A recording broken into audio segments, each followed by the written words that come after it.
Okay, I'd like to tell you about Kepler's three laws of planetary motion. This is true of our planetary system, the one that of all the planets that go around the sun. But it's also true that we believe it's also true of any other planetary system.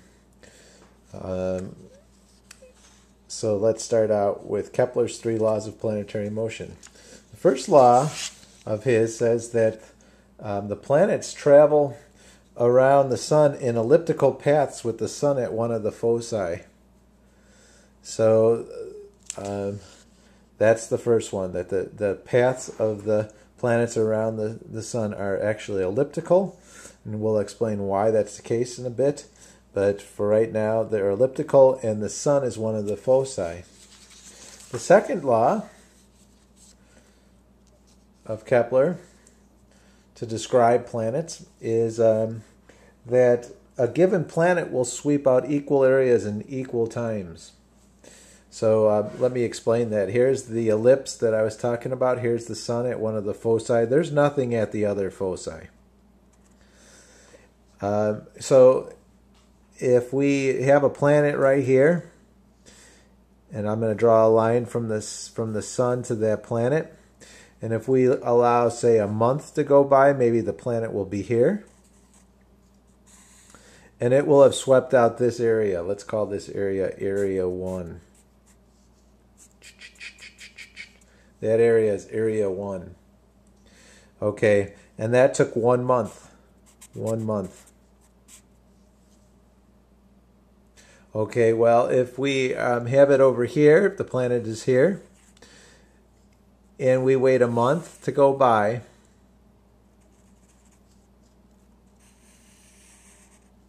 what that's saying is this area, Area 2, if this took a month as well, that Area 2 has to equal Area 1. Now, the reason for that has to do with angular momentum and that it's conserved. And so this law comes right from the conservation of angular momentum. And I'll explain that in a bit. In another video, I'll explain what that means.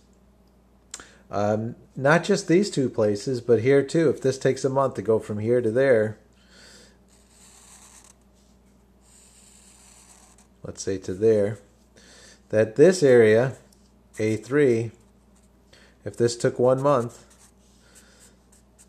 then A3 should equal A1 or A2. Okay. Well, what that tells you then is that the closer a planet is, in order to sweep out the same area as this one, the closer a planet is, it better be going faster. So it's really zipping here. Let me put some big motion marks here to show a lot of speed. Whereas here, it's going much slower. That's how come I only made this go just a short distance, and I had this go a lot of distance in that same time period. So that's the second law of Kepler, that planets will sweep out equal areas in equal times. A given planet will. So I'm not saying that a month for Earth will sweep out the same area as a month for Jupiter. I'm not saying that. I'm saying for any given planet, if you look at a month's time, they'll sweep out the same area as any other month's time for that same planet. Okay. And then lastly is this. This is his third law, Newton's third law. And it just says that if you take the period squared for a planet, divide it by the radius of the planet, cubed, that it will be the same as the period of Mars squared divided by its radius, not the actual radius of Mars, but its orbital radius cubed. And that will equal t squared for Jupiter, the period of Jupiter, divided by the radius of Jupiter's orbit around the sun cubed. And these all equal. I could do this, 8 times for all the planets, or 9 times, or if you want to throw in Pluto. But it turns out that that's always equal to this constant, 4 pi squared divided by capital G times the mass of the sun. That's in the denominator. Okay, well, you might ask, well, what do you mean by the radius of the Earth or Mars? Well, because it's not a circle. So, yeah, what we do is, if this is called the major axis right there of the ellipse, and if we take half of that, this is called the semi-major axis because it's half of it.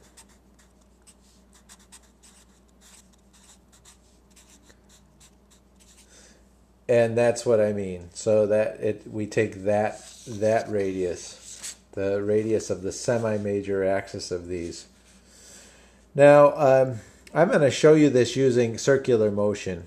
I'm not going to show it's more complex mathematically using elliptical motion, and using circular motion definitely gets this done. So let me show you where this comes from.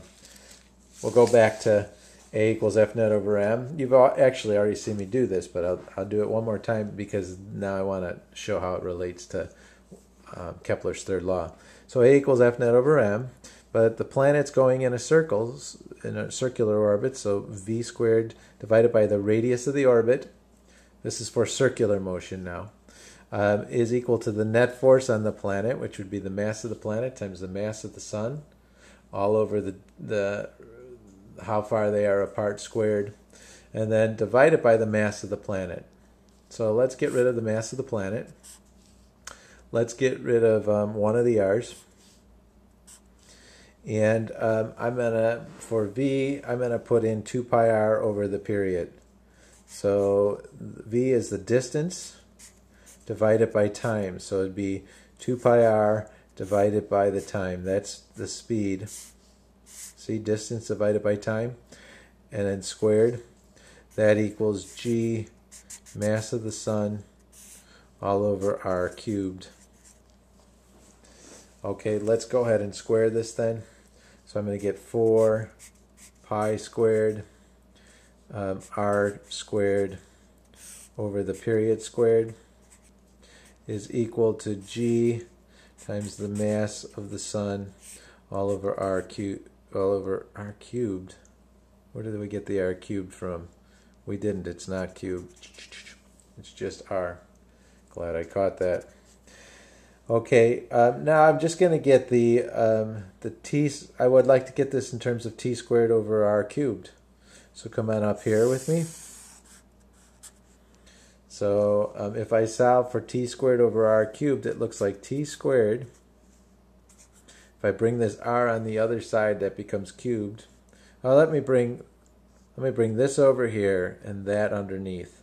So t squared over r cubed is equal to, now let me bring this stuff underneath. So 4 pi squared all over G times the mass of the sun. Notice that the mass of the planet canceled out. So it's this quantity we say that's constant. So sometimes you see this written like this. T squared over r cubed for a planet is equal to a constant. That's one way you see this written. The constant that we're referring to is this. Sometimes you see this written as this.